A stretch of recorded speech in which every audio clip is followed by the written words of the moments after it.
Halo, Hai, selamat sore halo. Mbak Prita. Sore, apa kabar? Baik, akhirnya kita punya kesempatan untuk ngobrol-ngobrol juga ya. Bener banget. Thank you banget nih hari ini aku diajak ngobrol-ngobrol sama Big Alpha .id untuk teman-teman semua nih gitu. Seneng banget ya sore-sore santai kita sambil ngobrol-ngobrol lah. Jadi, sebentar, kita sore ini mau nanya hal-hal yang simple aja sih berkaitan dengan Mm-mm. financial planning Mm-mm. bersama Mbak Prita yang kalau gue Mm-mm. bisa bilang sih sosoknya udah malang melintang berapa tahun Mbak? Malang melintang 10 aja sih. Udah malang melintang 10 tahun di industri keuangan Indonesia yang mungkin jumlah kalinya udah banyak banget kali ya.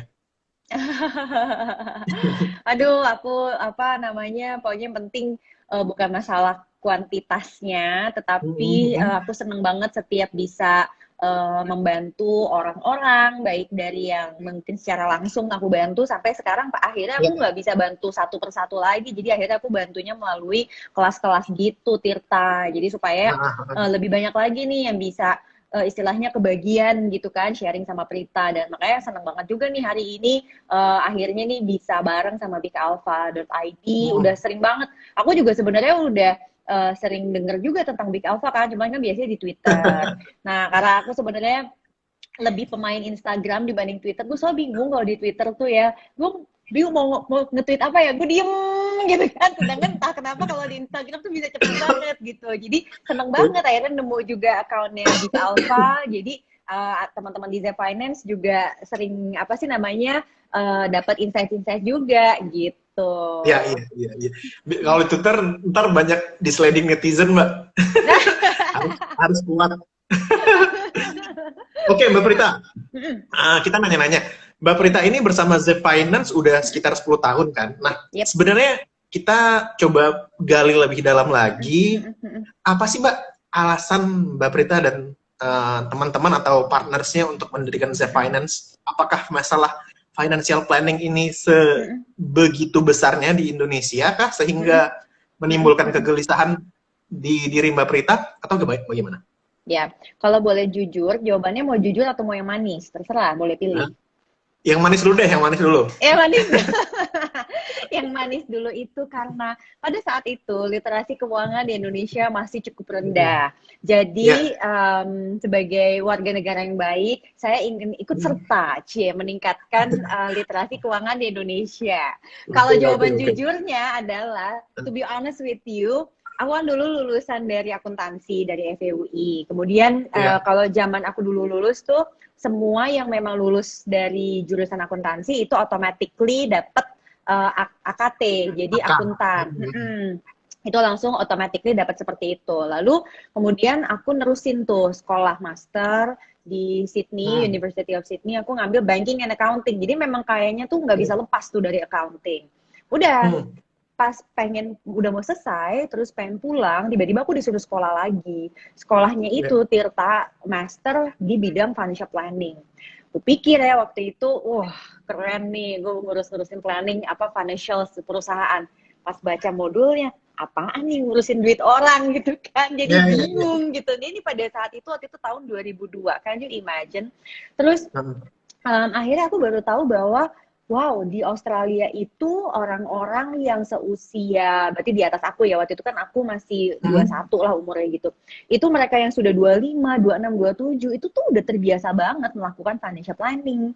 Terus mereka udah terbiasa berinvestasi, bukan cuma sekedar naruh uang di, apa namanya, di tabungan biasa. Nah, kebetulan aku juga kerja kan lagi summertime dan lain-lain. Nah, kerjanya itu di kayak semacam apa sih? Dia tuh kayak sekolah profesi pasar modalnya di Australia. Jadi di situ aku makin terbuka lagi bahwa industrinya tuh regulated banget untuk bisa kasih saran dan lain-lain. Itu memang semuanya tuh mesti mengikuti tata aturan yang ada dan sudah sangat regulasi sampai dengan orang-orang yang memang berprofesi sebagai financial consultant untuk keuangan rumah tangga. Ya udah, jadi sejujurnya itu sih sebenarnya bekal pertama waktu pulang ke Indonesia itu aku masih kepikiran lah tentang itu. Tapi aku memang nggak langsung ngerjain financial planning sih Tirta. Jadi waktu itu aku Ya. masih biasa lah, namanya juga anak-anak fresh graduate maunya kerja di multinational company, terus jadi management trainee, dan ini which aku beruntung aku mendapatkan itu. Jadi aku kerja di salah satu multinational IT terbesar di dunia. Aku juga jadi management trainee.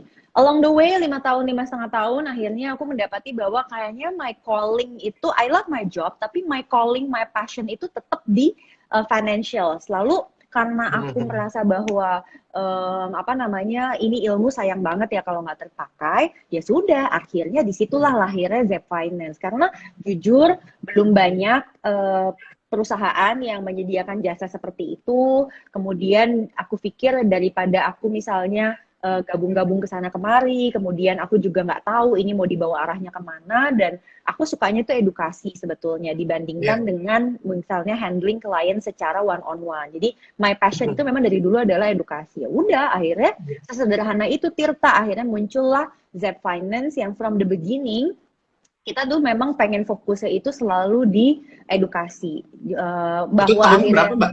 itu tahun 2000. Jadi kejadiannya itu adalah aku mulai sering nulis blog dan lain-lain tuh 2008. Karena aku waktu itu baru melahirkan anak kedua gitu kan. Jadi aku kan dulu nikah muda banget. Jadi aku nggak bisa diem di rumah, bingung aku tuh jadi ibu-ibu di rumah tuh aku bingung banget gitu. Jadi kalau anakku tidur atau apa tuh aku pasti ngoprek-ngoprek laptop. Ya udah, akhirnya aku bikin blog, terus aku bersyukurlah lagi di situ ada media-media keuangan yang minta aku buat ngisi tulisan. Ternyata di situ aku baru tahu aku suka nulis. Aku tuh nggak tahu bahwa aku tuh suka nulis. Ya udah, akhirnya 2008 tuh mulai, tapi 2010 baru punya kantor Tirta. Nah, udah 2010 baru punya kantor, biasalah kan. Semua ini, dan zaman dulu itu kan beda banget sama zaman sekarang ya. Maksudnya bayangin ini 10 tahun yang lalu aja aku udah ngomong zaman gitu loh. Maksudnya tahun 2002 itu, tahun 2008 2010 itu untuk sebuah usaha baru nih bisa terlihat di banyak orang itu tuh susah sekali. Either you have to have a radio show or TV show, atau misalnya harus kenal sama orang-orang media, karena tidak ada platformnya seperti sekarang kan. It's like everyone can create account di Instagram atau di Twitter atau di gampang gitu. Maksudnya tinggal bertahannya gimana. Tetapi dulu tuh sulit.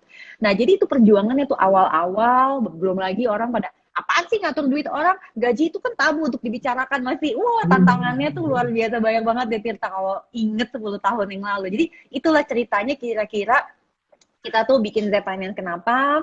Terus kita juga lihat waktu itu kejadian 2008 yang subprime mortgage banyak bikin hancur. Terus banyak orang juga terkena, ada yang kayak bukan PHK sih ya, cuman kayak kesulitan dan lain-lain. Ya udah, akhirnya kita bilang ini kita harus start now. Kalau enggak ya udah gitu. Maksudnya terlalu banyak momen bisa membantu orang yang akan hilang. Jadi sebetulnya itu tuh asal muasalnya kenapa kita create itu. Iya. Makanya tadi gue sempat, baru pertanyaan berikutnya gue men-challenge sih. Gue kan baru, kalau Big Alpha kan umurnya masih muda banget ya, dan udah di era digital di mana semua orang punya akses ke sosial media ya. Zep Finance itu dulu gimana, Mbak? Berusaha mengedukasi sesuatu hal yang baru, orang belum tahu pentingnya seperti apa, dan penetrasi internet dan sosial media masih rendah banget kan? Itu challenge-nya gimana, Mbak, dulu? Gimana, apa yang Zep Finance lakukan? Luar biasa banget. Wah, gila. Itu benar-benar harus roadshow untuk perusahaan besar. Jadi, tapi kan sekarang gini, untuk bisa dipercaya sama perusahaan besar juga susah banget. Apalagi dulu umur aku masih muda banget ya waktu aku diserahi. Jadi, Zep Finance itu kan memang perusahaan keluarga. Terus waktu aku diserahin Zep Finance itu umurku belum 30 gitu kan. Terus orang pas lihat muka gue tuh selalu yang apaan nih anak kecil, dan entah kenapa mungkin katanya muka gue tuh muka kayak anak kecil gitu. Jadi umur sekarang aja gue udah tua aja, banyak yang pikir gue kayak umurnya masih berapa. Ya alhamdulillah, tapi bayangin zaman dulu gue dianggap kayak anak baru lulus sekolah, terus lo mau ngapain lo ngajarin kayak gini-gini, istilahnya kan kayak gitu kan. Ya udah, makanya dulu tuh gue selalu pakai batik, pakai apa segala macam. Wah, itu susah banget loh Tirta. Nah, makanya akhirnya gue itu kan orangnya memang base itu keilmuan, karena because I really know what to do, dalam arti I understand this ilmunya, aku tahu teorinya, tetapi pengalaman aku nggak banyak. Jadi aku akhirnya bikin tulisan-tulisan, karena tulisan itu kan mungkin tidak terlalu butuh banyak pengalaman, tetapi lebih menggunakan konsep teori, research base dan lain-lain. Tapi pada saat pengalaman, aku harus akui pengalaman aku masih sangat rendah, kira-kira tuh seperti itu. Nah kemudian makanya aku diajak nulis buku waktu itu. Buku pertama aku namanya Menjadi Cantik, Gaya, dan Tetap Kaya. Nah, itu akhirnya Z Finance jadi dikenalnya dari situ. Jadi dari nulis buku, Oh, akhirnya ya. Z Finance dikenal. Nah, dari nulis buku, aku dipercaya lah buat ngisi kolom. Jadi kayak dulu tuh selalu ya kalau media-media tabloid perempuan atau apa tuh pasti ada kolom kayak curhat keuangan gitu loh. Jadi Iya, iya, di iya, iya. situ, nah itu yang mengasuh kolomnya, mengasuh loh bahasanya, jadi mengasuh kan, Iya, mengasuh kolomnya itu adalah Zep Finance. Jadi way hmm, ini memang harus kayak gitu, Tirta harus apa hmm. deket sama teman-teman media, harus deket sama teman-teman publisher gitu. Jadi aku merasa dulu memang teman-teman media dan teman-teman publisher tuh sangat-sangat membantu perkembangan Zep Finance di awal-awal. Nah dari situlah yang tadi kamu bilang, kita diajak roadshow, tapi itu acaranya mereka gitu. Kita yang Oh, mengisi iya. sebagai narasumber gitu. Tapi sekarang lebih mudah dong, Mbak, dengan era sosial media dan internet. Nah, itu challenge-nya beda lagi. Artinya kan berarti Iya. Zep Finance punya kesempatan yang sama dengan teman-teman yang lain. Nah, makanya aku bilang, wah, Big Alpha tuh luar biasa banget. Aku bilang, maksudnya dari Twitter bisa, apa sih namanya, bisa apa ya, membuat suatu komunitas yang akhirnya orang mengikuti dan lain-lain. Artinya Zep Finance itu harus mampu untuk bisa adaptif juga kan dengan situasi yang ada gitu. Kita nggak bisa kayak mengandalkan, oh kita udah pemain lama segala macam gitu. Mungkin kalau untuk big corporation, alhamdulillah kita masih, tapi kan tidak bisa terus-terus seperti itu dong. Kita harus mau untuk berubah. Ya udah akhirnya kita sih tidak merubah jasa kita ya. Core kita dari dulu adalah edukasi. Itu tetapi sekarang jadi lebih dikuatin, lebih dikencengin lagi bahwa kita tuh bahkan yang membuat program latihan Certified Financial Planner yang beberapa teman-teman yang ikut program kita sekarang malah cukup dikenal loh sebagai financial planner, cukup dikenal. Aku aja kadang-kadang tuh sampai lupa.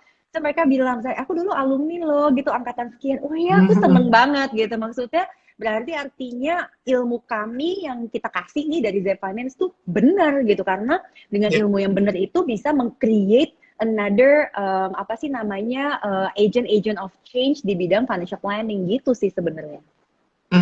Tapi dari berarti Z Finance sendiri sudah dari 2010, sekarang udah Mm-mm, 10 tahun. mm-mm, Ada nggak sih, Mbak, perubahan signifikan mm-mm, dari tingkat literasi keuangan di Indonesia dari yang mm-mm, Mbak Prita lihat gitu? Apakah mm-mm, kita sudah berada di jalur yang benar gitu, mm-mm. atau masih PR kita masih sangat banyak ini untuk memperbaiki itu? Oke, kalau dari segi literasi, aku baca datanya Otoritas Jasa Keuangan kan, alhamdulillah memang terjadi peningkatan ya. Sekarang bahkan kalau dari Ya. sisi literasi itu sudah, kalau nggak salah data yang terakhir, aku takut kebalik sama inklusi ya. Kalau inklusi itu sudah 70%-an. Inklusi itu kan berarti orang menggunakan produk-produk keuangan. Tapi kalau literasi itu kan orang ngerti. Jadi mungkin bisa Hmm. jadi dia inklusinya iya, tapi dia nggak ngerti, itu bisa tuh kayak gitu tuh. Nah, literasinya sih tapi tetap ada peningkatan. Cuman yang mungkin aku masih sedih itu misalnya investor. Investor pasar modal tuh masih kecil banget gitu kan sampai detik ini Iya, juga iya. gitu. Kita juga punya concern yang sama sih. Yes, di SBN retail udah lumayan. Jadi SBN retail udah apa istilahnya, yang dulu yang beli mungkin yang usianya yang udah Baby senior-senior. boomers. Yes, Hmm. sekarang sudah mulai bergerak ke millennials, bahkan mungkin Gen Z. Jadi artinya Hmm. apa ya, gerakannya tuh mulai berubah, which is I really really love it gitu loh. Jadi menurut aku pekerjaan ini insya Allah nggak sia-sia lah, kira-kira tuh kayak gitu. Iya, tapi eh, satu hal yang menarik kalau banyak yang Mm-mm. belum tahu, Mm-mm. eh, Pak Gozi juga salah satu pendiri Reksadana ya, Pak?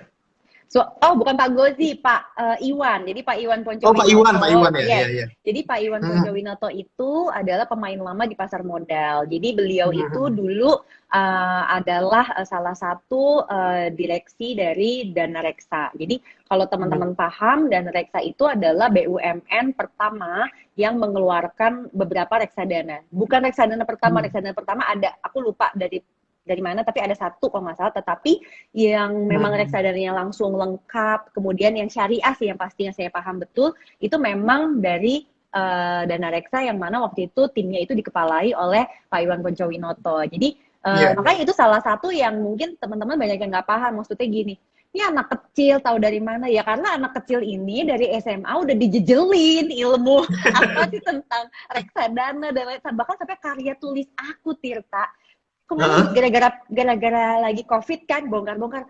Kok hah? karya tulis SMA gue tuh tentang reksadana, Bo, gitu, gila. Orang lain tentang apa, gue tentang reksadana. Jadi, oh my god, you breathe finance ya. oh my god banget deh pokoknya. Tapi berdasarkan observasi Mbak Prita sekarang, apa sih Mbak masalah terbesar perencanaan keuangan di masyarakat Indonesia? Dan apakah berbeda dari generasi, misalnya, apakah generasi boomers yang lebih senior-senior masalahnya apa, generasi milenial masalahnya apa, generasi Gen Z masalahnya apa? Apa nih hasil observasi Mbak Prita untuk masalah ini? Sebenarnya itu bukan hanya hasil observasi tuh Tirta, menariknya sebetulnya itu ada studinya. Jadi ada hasil kajiannya. Nah, ini yang kita suka di The Finance itu adalah we really love to learn about research gitu. Jadi memang kita suka banget tuh menggabungkan research yang sudah ada dengan kenyataan lapangan di Indonesia seperti apa. Rupanya kalau baby boomers itu adalah generasi yang bisa dibilang cukup berhati-hati. Kayaknya karena zaman dulunya itu mereka di Indonesia mengalami banyak hal. Dari mulai waktu mungkin kejadian dulu Presiden Soekarno, Presiden Soeharto lah, kemudian mereka juga mengalami 98, mereka jadi penuh dengan gejolak banget. Jadi dalam mereka mengambil keputusan itu sepertinya lebih berhati-hati dibandingkan yang milenial. Karena milenials itu baru kehantam sekarang loh. Jadi milenials itu seumur hidupnya tidak mengalami hal yang mungkin waktu kejadian 98 masih kecil gitu. Maksudnya dia nggak ngerti gitu what's happening gitu kan. Terus semua life is so beautiful dan lain. Kalau aku ngomong sama millennials dana darurat apa, mereka tuh pada apaan sih lo gitu kan, ceritanya kayak gitu. Sekarang aku bisa makanya nurut sama kakak gitu kan, kira-kira tuh kayak gitu. Pengen bilang after Chuso tapi nggak enak gitu ya? Nggak enak, jadi cuman ya udah, yang penting sekarang udah sadar kan, kira-kira tuh gitu. Jadi itu yang membedakan jauh. Milenial, oke, sebelum baby boomer kan Gen X ya. Kalau Gen X itu dia udah juga melihat apa yang terjadi di baby boomers dan lain-lain, tetapi dia juga sudah mulai berani lah mengambil risiko karena dia sudah terpapar dengan internet dan lain-lain. Nah, milenial itu menariknya adalah so many information yang dia bisa dapat. Tapi percaya nggak Tirta, rupanya ya kebanyakan informasi itu tuh juga nggak bagus loh rupanya untuk orang. Karena akhirnya pada saat setiap orang punya opini berbeda-beda atau apa, kayak misalnya gini, lo dengerin apa ini misalnya apa tuh tentang perekonomian, apa sih prediksi ekonomi, lu kan pusing dengerin, ini kok pakar 10 orang ngomongnya lain semua, yang ikutin yang mana gitu kan, apalagi kalau kita orang awam. Nah, exactly sebetulnya itu challenge-nya milenial, so many information, how we filter informasi mana yang memang valid, informasi mana yang memang benar, informasi mana yang memang sesuai buat kita. Nah, plus lagi ditambah dengan sekarang mudahnya media sosial nih Tirta, kan kita sekarang banyak hashtag sharing is caring. It's good, I really love it. Tapi sisi lain yang mesti dipertimbangkan adalah when you share things only based on your experience, artinya itu experience kita. Kita nanti orang ngikutin plek-ketiplek padahal itu experience kita. Nah, itu yang menurut aku harus diluruskan. Contoh misalnya tentang investasi saham. Ya kalau lu beli saham misalnya waktu tahun 2008 lagi jeblok, ya iya aja lu sekarang ketawa-ketawa gitu kan, ya 2008 jeblok banget gitu kan. Tapi kalau belinya katakanlah 2000 berapa lah, sebelum belasan lah gitu, yang pas lagi tinggi banget, ya sekarang pada nangis semua. Jadi kan pengalaman itu bisa efeknya berbeda-beda untuk setiap orang. Nah, Gen Z aku nggak tahu deh tuh masalahnya di mana. Kayaknya sih kalau Gen Z malah lebih bagus. Kenapa? Kalau studinya bilang Gen Z itu potensi dia lebih care sama keuangannya karena udah disusupin pelajaran keuangan itu di sekolah. Jadi mereka udah kayak anakku nih yang cowok nih, kan belum, dia udah bilang by the time nanti aku 17 gitu, I wanna buy a bank, dia bilang gitu. I also wanna buy apa namanya itu produsen mie. Jadi dia udah ngerti loh, dia udah ngerti, terus dia kan udah pakai kayak online gitu kan buat apa pesan-pesan makanan. Terus dia nanya, ini apaan sih bisa beli apa reksadana, terus bisa beli emas dari sini, udah terpapar gitu loh. Dan dia udah bilang, by the time nanti aku punya KTP, aku mau beli itu. Oh berarti Gen Z udah beda lagi nih, gitu kan kira-kira. Iya. Itu satu luxury yang bahkan generasi gue aja nggak mengalami ya, karena waktu zaman gue SMA, terus apalagi kuliah itu nggak ada gap informasi antara kita yang apa kan, apalagi kan gue anak daerah kan, gue dari Aceh gitu. Gitu. Apalagi kita yang dari Aceh. berpikir bahwa oh itu ya pasar modal tuh hanya jatahnya Jakarta, jatahnya Pulau Jawa gitu kan. Makanya gue sering kali sekarang bilang di event-event Big Alpha bahwa akses kepada informasi itu satu luxury yang don't take it for granted sih. Kita tuh zaman sekarang bisa belajar banget dengan sangat mudah sekarang dengan sosial media tanpa harus keluar dari rumah ya. Bahkan kalau dulu kita nonton TV kan the information straight to your living room kan, ke living room.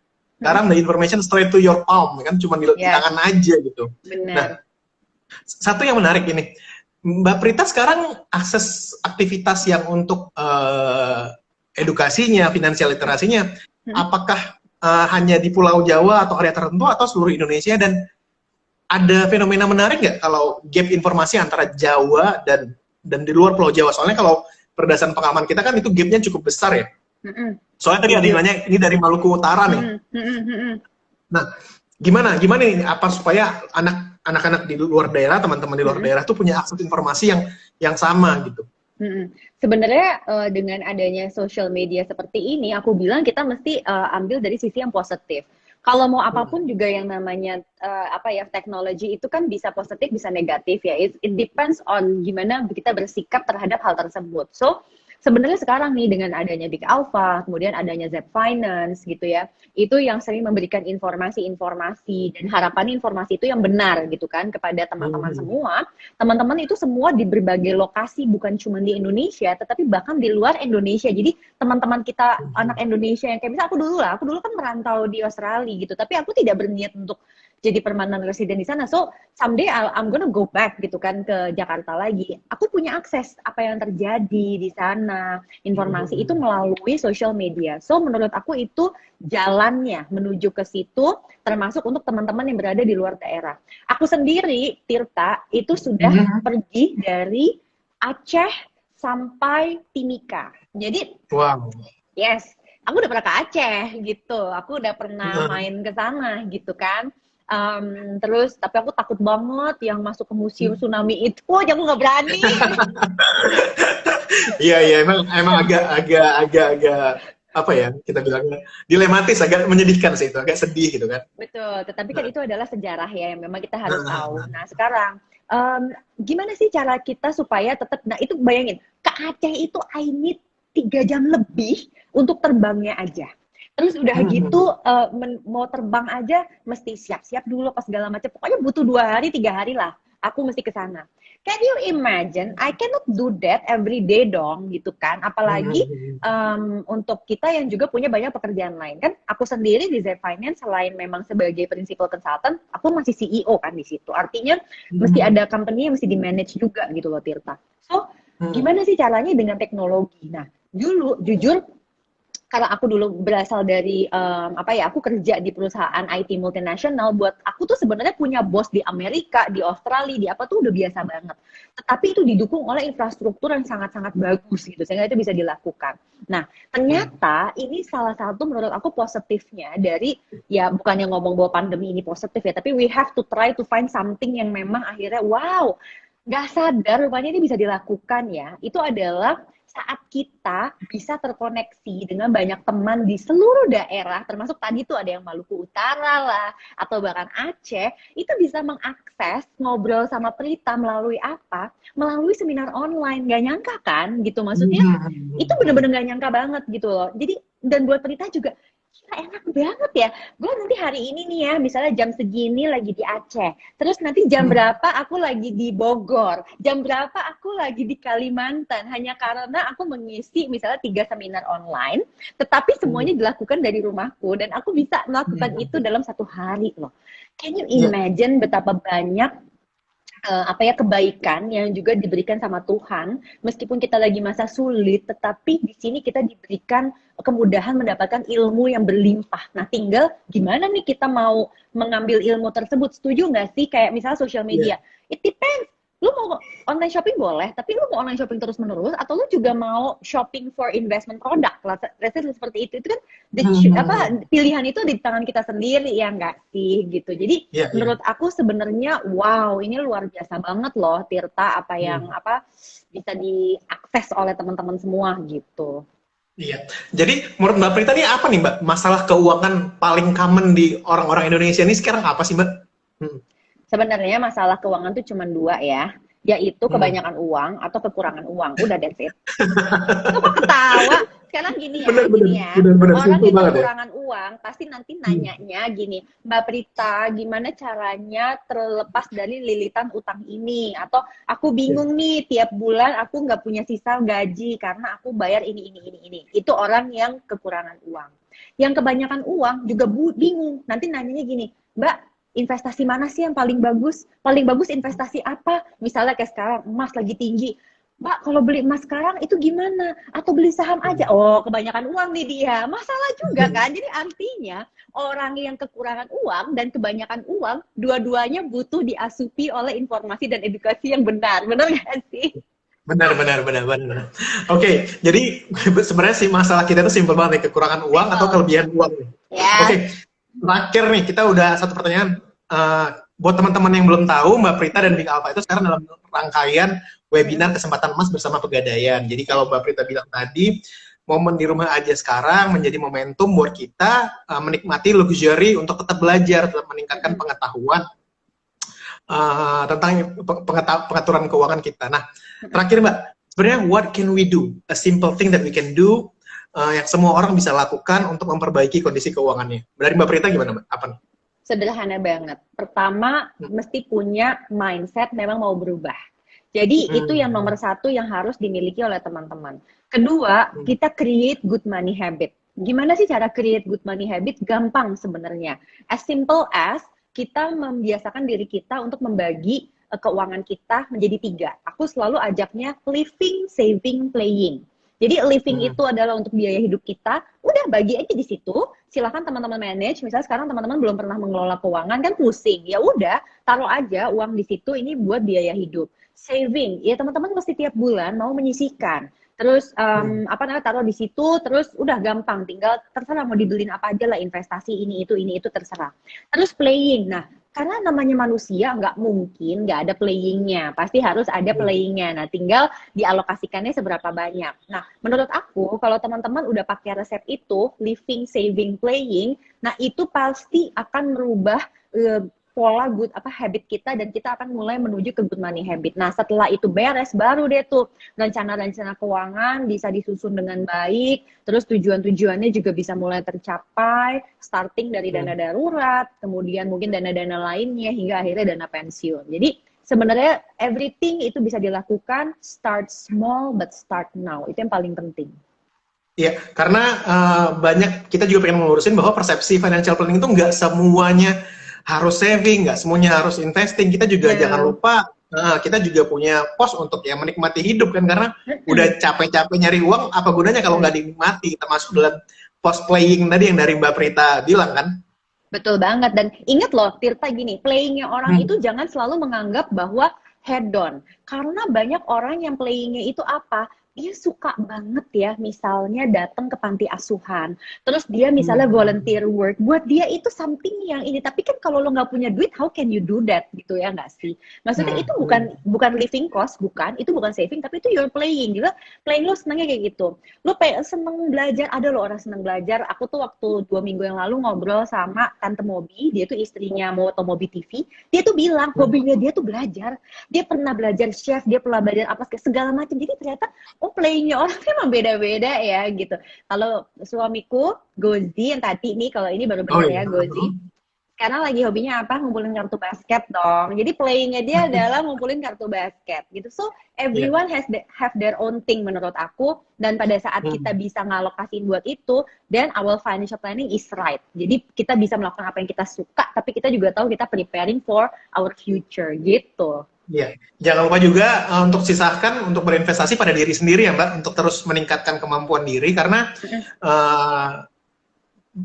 zaman hidup berubah, challenge-nya juga berubah dan kita harus tetap bisa beradaptasi termasuk dalam mengelola keuangan. Iya nggak sih Mbak? Bener banget, that's why kita harus ningkatin skill kita dalam hal mengelola keuangan, makanya mesti rajin-rajin ikut kayak online seminar atau webinar. Ya Allah, udah gratisan aja masih males gitu kan, gitu. Jadi how can you change your life kalau kita tidak mau untuk istilahnya meluangkan waktu untuk memperbaiki diri kita. Jadi can you imagine sekarang kan Zep Finance bareng sama Big Alpha dan juga Pegadaian itu bikin series of webinar. Itu for free.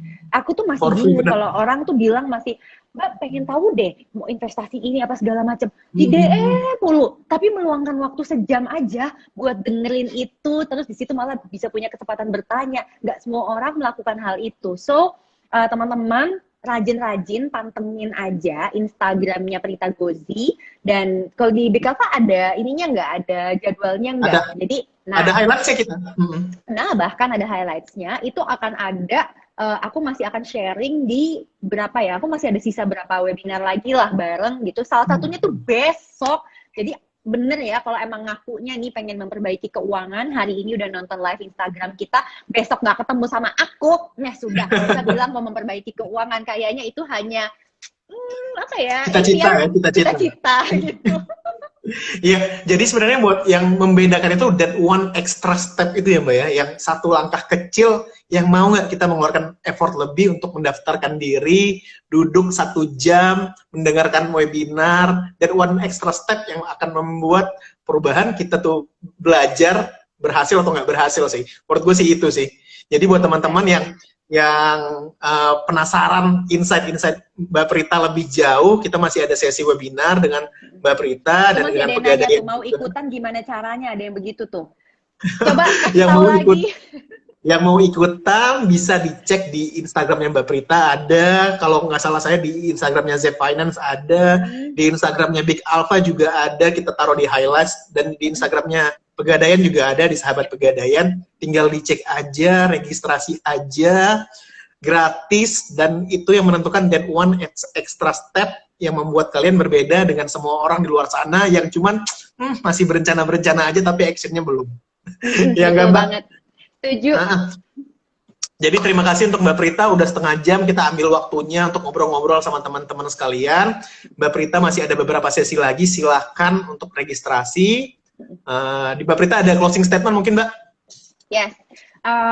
Menurut aku teman-teman semua kita jangan berpacu pada masa lalu, karena masa lalu sudah lewat, nggak usah pikirin lagi tahu gitu dulu gini, sudah. Kita sekarang punya masa sekarang dan kita punya masa depan, so just focus on that and just give your one extra mile from yourself. Kalau memang kamu beneran kepingin merubah hidupmu menjadi lebih baik, aku nggak bilang auto tajir ya, aku bilang menjadi lebih baik, menjadi lebih sejahtera, then just do that one extra miles, extra step.